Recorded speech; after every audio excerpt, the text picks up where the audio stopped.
केंद्रीय कैबिनेट ने आज केदारनाथ रोपवे प्रोजेक्ट को मंजूरी दे दी है, जिससे कि केदारनाथ रोपवे प्रोजेक्ट का रास्ता साफ हो गया है। सोनप्रयाग से ये रोपवे केदारनाथ धाम तक होगा और करीब 13 किलोमीटर का ये रोपवे होगा। साथ ही हेमकुंड साहिब रोपवे प्रोजेक्ट को भी मंजूरी मिली है। आपको रिपोर्ट दिखाते हैं।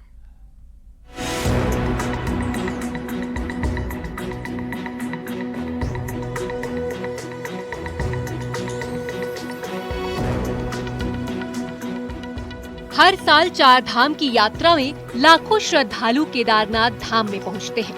सोनप्रयाग से गौरीकुंड की 5 किलोमीटर की दूरी तो सड़क मार्ग से तय हो जाती है, लेकिन गौरीकुंड से केदारनाथ का करीब 18 किलोमीटर का सफर खड़ी चढ़ाई में तय करना पड़ता है, जिसमें 8 से 9 घंटे का वक्त लग जाता है। लेकिन आने वाले कुछ सालों में यहाँ आने वाले श्रद्धालुओं को बड़ी सुविधा मिलेगी, जिससे उन्हें गौरीकुंड से केदारनाथ की खड़ी चढ़ाई नहीं चढ़नी पड़ेगी, क्योंकि अब सोनप्रयाग से केदारनाथ धाम तक रोपवे की सुविधा मिलेगी। केदारनाथ रोपवे को केंद्रीय कैबिनेट ने मंजूरी दे दी है। अनुमान है कि केवल 36 मिनट में बाबा केदार के द्वार पहुंचा जा सकेगा। प्रधानमंत्री नरेंद्र मोदी की अध्यक्षता में केंद्रीय कैबिनेट की बैठक हुई। कैबिनेट बैठक में केदारनाथ और हेमकुंड साहिब के लिए रोपवे को मंजूरी मिली। चार धाम में बहुत ही महत्वपूर्ण धाम है केदारनाथ धाम। यहाँ एक 12.9 किलोमीटर का रोपवे बनाने का आज फैसला लिया गया है। करीब 4081 करोड़ 4081 करोड़ रुपीस का ये प्रोजेक्ट होगा और जो 12 ज्योतिर्लिंग में से एक ज्योतिर्लिंग केदारनाथ जी है, वहां पर जितने श्रद्धालु भक्त जाते हैं उनके लिए चार धाम की इस यात्रा में एक बहुत बड़ा माइलस्टोन ये प्रोजेक्ट बनेगा। पर्वतमाला परियोजना के तहत उत्तराखंड में सोनप्रयाग से केदारनाथ तक 12.9 किलोमीटर लंबी रोपवे का निर्माण होगा। रोपवे जिन मार्गों से होकर गुजरेगा उसमें सोनप्रयाग, गौरीकुंड, चीरबासा, लिंचोली से होते हुए केदारनाथ धाम तक आसानी से पहुंचा जाएगा। केदारनाथ रोपवे प्रोजेक्ट पर करीब 4081 करोड़ की लागत आएगी। इसमें 20 टावर लगाए जाएंगे। 1 घंटे में 1800 यात्री रोपवे में सफर कर पाएंगे। वहीं एक दिन में 18,000 लोग रोपवे की सुविधा ले सकेंगे। सरकार के मुताबिक आने वाले 6 सालों में इस प्रोजेक्ट को पूरा कर लिया जाएगा। वहीं हेमकुंड रोपवे गोविंद घाट को हेमकुंड साहिब से जोड़ेगा। ये लगभग 12.4 किलोमीटर लंबा होगा और यात्रा के समय को चंद मिनटों का कर देगा। रोपवे गोविंद घाट से होते हुए घांघरिया के बाद हेमकुंड साहिब तक जाएगा। दोनों परियोजनाओं के पूरा होने पर देश भर से चार धाम यात्रा करने वाले श्रद्धालुओं को बड़ा फायदा होगा। Bureau report, news 18।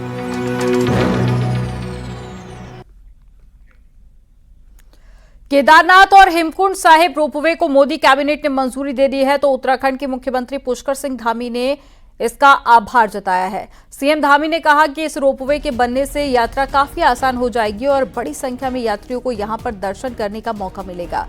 CM Dhami ने कहा कि प्रधानमंत्री मोदी का उत्तराखंड से खास लगाव है और केदारनाथ हेमकुंड रोपवे की मंजूरी यही दिखाता है कि सीएम धामी ने पीएम को धन्यवाद दिया है और कहा है कि पूरे उत्तराखंड की तरफ से पीएम मोदी का आभार।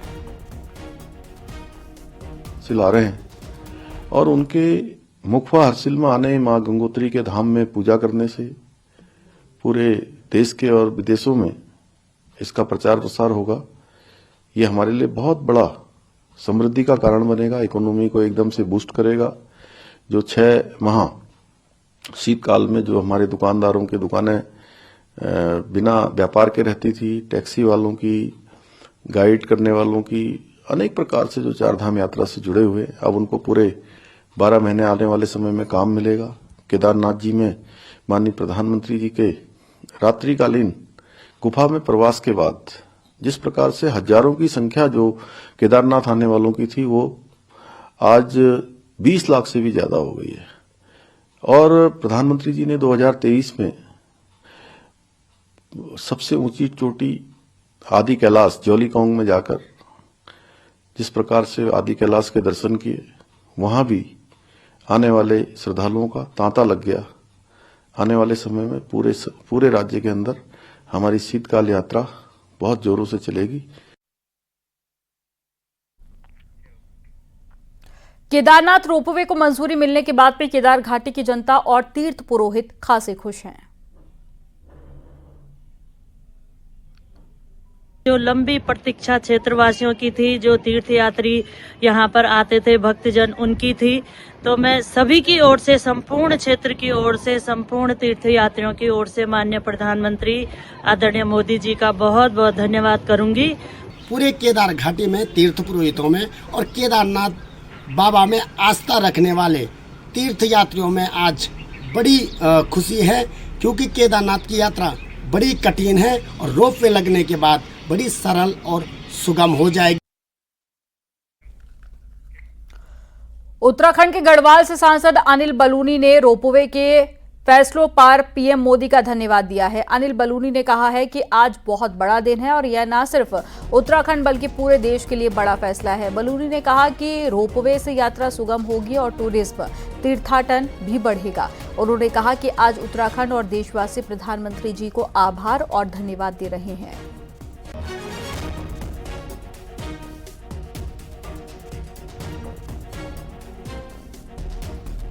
प्रधानमंत्री जी का हम सब लोग, पूरा उत्तराखंड आज अभिनंदन कर रहा है। और अगर मैं ये यूं कहूं कि उत्तराखंड ही नहीं, ये पूरे हर भारतवासी के लिए एक आज बहुत बड़ा गौरव का क्षण है। आज हेमकुंड साहिब हजारों की संख्या में पूरे विश्व में जितने हमारे सिख भाई हैं वो जाते हैं और बहुत ही दुर्गम रास्ते हैं और वहां पर रोपवे से जितने आराम से जाके हेमकुंड साहिब जा सकेंगे, तो ये बहुत बड़ी संख्या में लोगों को इससे आराम भी होगा और लाभ होगा और एक बहुत ही सेफ यात्रा उनकी हो सकेगी। इसी प्रकार हर सनातनी का एक सपना होता है कि भगवान केदारनाथ के दर्शन करना, और ये दुर्गम रास्ता है, हेलीकॉप्टर से हर कोई जा नहीं सकता, उसकी एक सीमा भी है। तो इसलिए आप देखिए कितनी बड़ी टेक्नोलॉजी से, जो मैंने देखा है बन रहा है, 1800 लोग प्रति घंटा एक तरफ से आ जा सकेंगे। तो बहुत ही बड़ा ये फैसला है और पूरा देश इस फैसले पे आज गर्व भी करता है। प्रधानमंत्री नरेंद्र मोदी जी का अभिनंदन भी करता है, आभार भी करता है।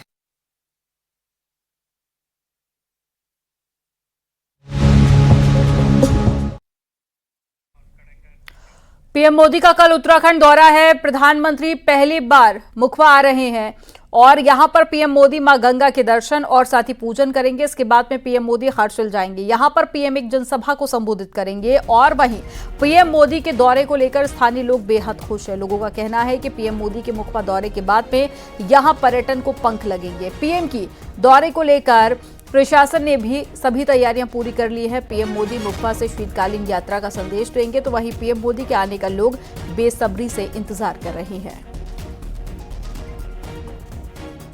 देखिए, आदरणीय प्रधानमंत्री मोदी जी जब केदारनाथ जी में उन्होंने आपदा के बाद, प्रलय के बाद दर्शन किए और रात्रि का गुफा में उन्होंने प्रवास किया, उसके बाद पूरे देश दुनिया की नज़र फिर से यहाँ पड़ी और जो यात्रा कुछ हजारों में चली गई थी, वो यात्रा 20 लाख से ज़्यादा का आंकड़ा पार कर गई। माड़ा गांव आए, वहाँ जाने वालों की संख्या बढ़ी, वाइब्रेंट विलेज तेजी से आगे बढ़ा। भारत का जिसको अंतिम गांव कहा जाता था, भारत के पहले गांव की संज्ञा आदरणीय प्रधानमंत्री जी ने दी। आदरणीय प्रधानमंत्री जी आदि कैलाश गए, ऊंची चोटी पर, और वहाँ पूरे देश दुनिया से आने वाले श्रद्धालुओं का, तीर्थयात्रियों का, पर्यटकों का तांता लग गया। जागेश्वर धाम गए, वहाँ पर भी आने वालों की संख्या बढ़ गई। अब आदरणीय प्रधानमंत्री जी माँ गंगा के मायके मुखवा हरसिल में आ रहे हैं। निश्चित रूप से उनके आने के बाद इकोनॉमी को बहुत बड़ा बूस्ट मिलेगा और हमने जो शीतकालीन यात्रा प्रारंभ की है उसको बहुत प्रोत्साहन मिलेगा। प्रधानमंत्री मोदी की मुखवा यात्रा का मकसद शीतकालीन यात्रा को बढ़ावा देना है ताकि 12 महीने यात्री उत्तराखंड आते रहें। 25 साल में पहली बार है जब शीतकालीन यात्रा को प्रमोट करने का काम खुद पीएम मोदी और मुख्यमंत्री कर रहे हैं। आपको एक रिपोर्ट दिखाते हैं।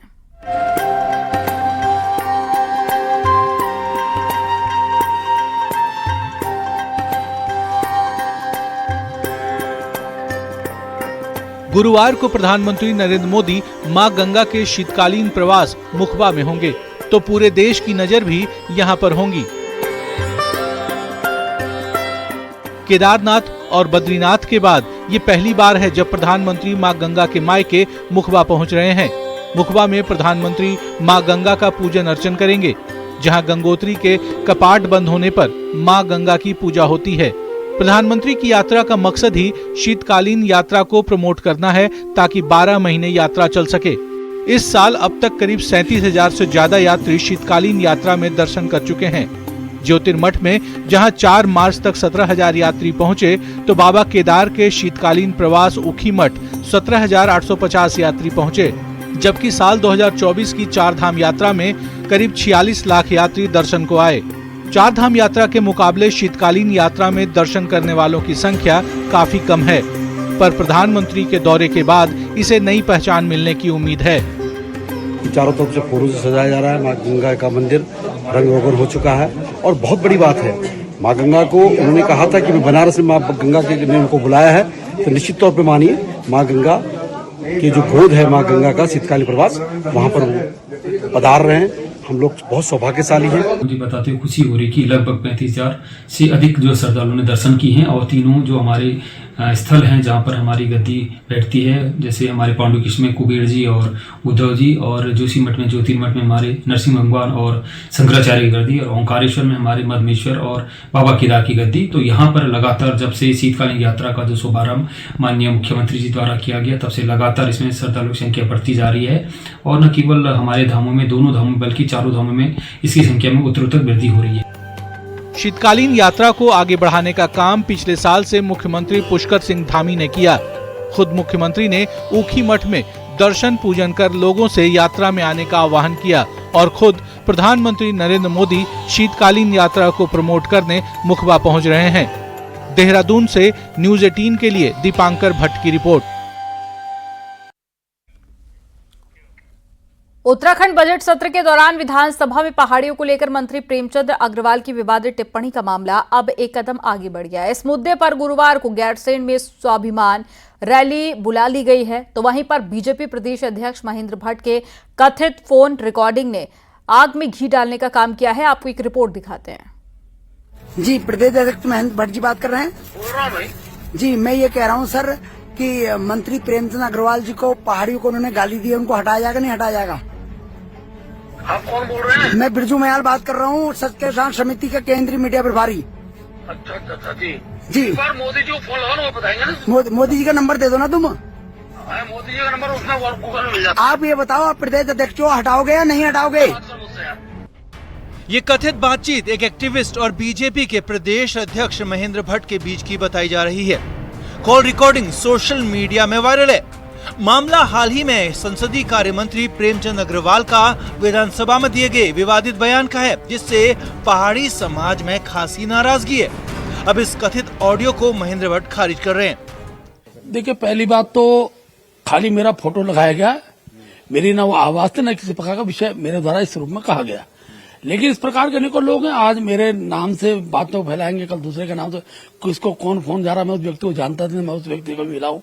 किसको कौन फोन कर दे, कहाँ किसकी आवाज को डब करके बता दे कि वो फला आदमी बोल रहे हैं, तो इस प्रकार का सब चक्र चलेगा।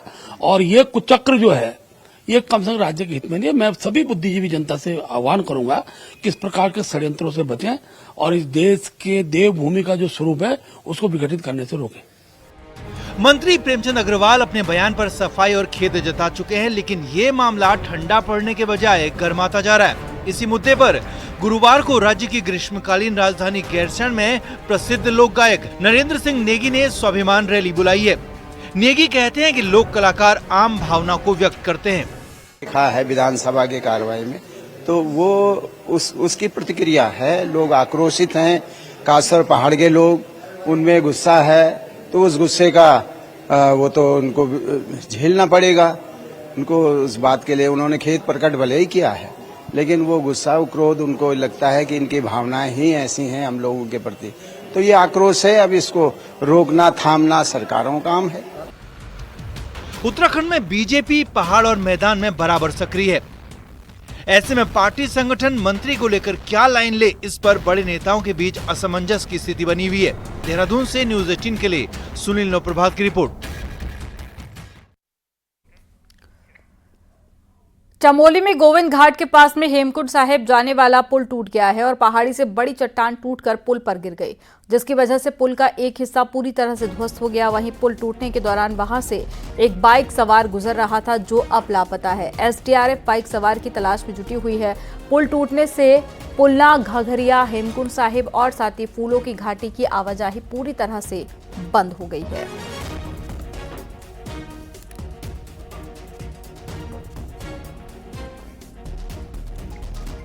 पिथौरागढ़ के बॉर्डर इलाके में हुई स्नोफॉल से लोगों को भारी दिक्कतों का सामना करना पड़ा है। बॉर्डर की व्यास और दारमा घाटी को जोड़ने वाले रास्ते जहां अभी भी पूरी तरह से बंद है, तो वहीं पर चौंदास घाटी में 100 से ज्यादा बकरियों की मौत बर्फ में दबने से हो गई है। व्यास, दारमा और साथ ही चौंदास घाटी में भारी बर्फबारी हुई है, जिसकी वजह से लिपुलेख रोड के साथ ही दारमा घाटी को जोड़ने वाली सड़क भी जगह जगह से बंद है।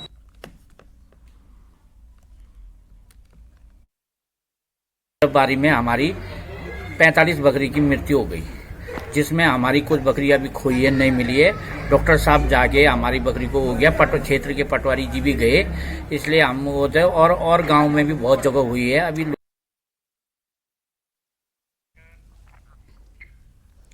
और चलिए अब देखते हैं पहाड़ टॉप 10।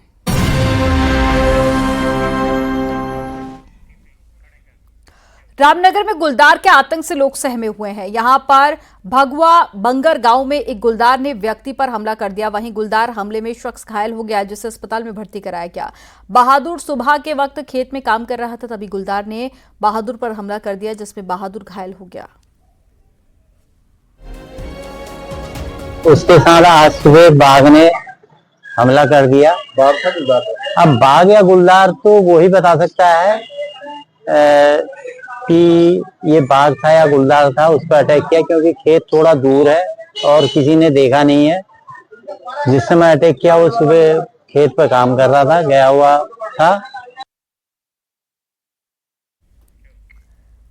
नैनीताल में अवैध रेहड़ी पटरी दुकानों को हटाने के लिए पालिका ने मुनादी तो कर दी, लेकिन अब पंथ पार्क से हटाने के बाद में ज्यादातर रेहड़ी पटरी झील किनारे लगने लगी हैं और इसके साथ ही माल रोड और साथ ही बड़ा बाजार में अवैध तौर पर दुकानें सजने लगी हैं। आपको बता दें कि कुछ दिन पहले ही नैनीताल पालिका ने इन सभी रेहड़ी पटरी दुकानदारों को यहां से हटने और बिना लाइसेंस से फर्ड लगाने से रोका था। वहीं इस पूरे मामले में प्रशासन का कहना है कि अवैध तरीके से फर्ड दुकान लगाने वालों पर कार्रवाई की जाएगी।